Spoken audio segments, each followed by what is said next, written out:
The parable of the prodigal and his brother.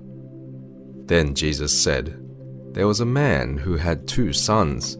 The younger of them said to his father, Father, give me the share of the property that will belong to me. So he divided his property between them.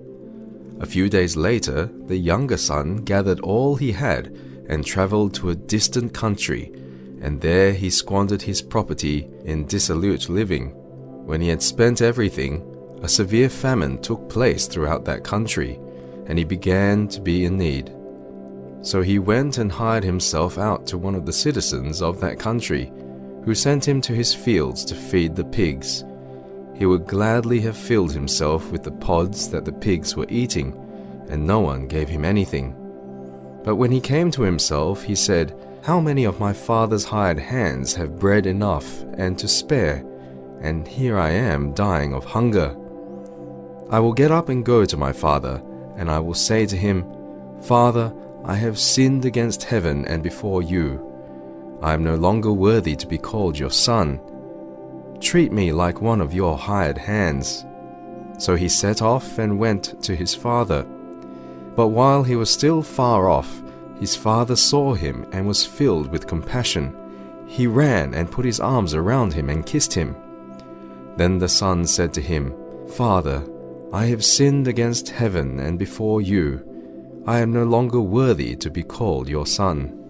But the father said to his slaves, Quickly, bring out a robe, the best one, and put it on him. Put a ring on his finger and sandals on his feet, and get the fatted calf and kill it, and let us eat and celebrate. For this son of mine was dead and is alive again. He was lost and is found.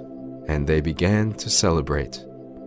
Now his elder son was in the field, and when he came and approached the house, he heard music and dancing. He called one of the slaves and asked what was going on. He replied, Your brother has come, and your father has killed the fatted calf, because he has got him back safe and sound. Then he became angry and refused to go in. His father came out and began to plead with him. But he answered his father, Listen, for all these years I have been working like a slave for you. I have never disobeyed your command, yet you have never given me even a young goat, so that I might celebrate with my friends. But when this son of yours came back, who has devoured your property with prostitutes, you killed the fatted calf for him. Then the father said to him, Son, you are always with me, and all that is mine is yours. But we had to celebrate and rejoice, because this brother of yours was dead and has come to life. He was lost and has been found.